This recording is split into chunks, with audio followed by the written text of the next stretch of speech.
ማርኬቱ ላይ ካላችሁ ይህ ሳምንት ትንሽ ከበድ የሚል ሳምንት ሊሆን ይችላል።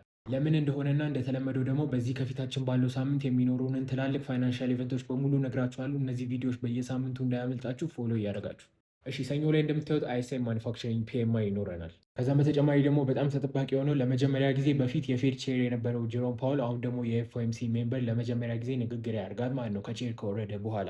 ወደ ኤርኒንግ ሳይድ ስንመጣ እንደምታዩት ሰኞ ላይ ምንም አይነት ኤርኒንግ የለንም ማለት ይቻላል። ማክሰኞ እንደምታዩት ነው ምንም አይነት ሬድ ፎልደር የለም። ነገር ግን ጆልስ ጆብ ኦፕኒንግስ እንደምታዩት ከሬድ ፎልደር ወደ ኦሬንጅ ፎልደር ዳውንግሬድ ተደርጓል ማለት ነው። አይዞ ፋንዳሜንታሎች እንደዚህ ቀላችሁ እንድታነቡ ጋይድ የሚያደርጋችሁ ቱቶሪያል ከፈለጋችሁ እዚህ ካፕሽን ላይ ባለው ዩዘር ኔም ቴሌግራም ላይ መታችሁ ፋንዳሜንታልስ ብላችሁ ቴክስት ካደረጋችሁ ፒዲኤፉን እንልክላችኋለን። ወደዚህ ስንመለስ እንደምታዩት ማክሰኞ ላይ እስከዚህም ኢምፖርታንት የሆነ የኤርኒንግ ሪፖርት የለንም። ወደ ሮብ ስንመጣ እንግዲህ ሳምንቱ ሲሪየስሊ የሚጀምረው በዚህ ቀን ነው። እንደምታዩት አይኤስኤም ሰርቪስስ ፒኤምአይ ይኖራል። ይሄ ኢምፖርታንት ነው። ከዚህ በላይ ግን ኤዲፒ ነን ፋርም ዲፕሎይመንት ቼንጅ ይኖራል። ይሄ ማለት የፕራይቬት ሴክተሩ ኤንኤፍፒ ማለት ነው። የተለመደው ደግሞ ሁሌ ሮብ ላይ ኤዲፒ ነን ፋርም ዲፕሎይመንት ቼንጅ አየን ማለት አርብ ላይ ዋናው ኤንኤፍፒ ሁሌ ይኖራል ማለት ነው። ምክንያቱም እቺ እንደ ፎርካስት ነገር ነው የምንጠቀማት። በተጨማሪም የሮብ ኤርኒንግ ሪፖርት እስከዚህም የሚባል ነው። ነገር ግን አንድ አይፒኦ የሚኖረን ይሆናል። ሐሙስ ላይ እንግዲህ እንደምታዩት ምንም አይኖርም። ያው ዘ ኔክስት ዴይ ኤንኤፍፒ ስለሆነ ለዛ ይሆናል። እንደዚህ አይነት ቀናት ላይ ባይዘዊ ማለትም የወሳኝ ቀኖች ዋዜማ ላይ ብዙ ቮሊዩም አይኖርም፣ ማለትም ቮላቲሊቲም ይቀንሳል ማለት ነው። ነገር ግን ሐሙስ ላይ የሚያስገርመው ነገር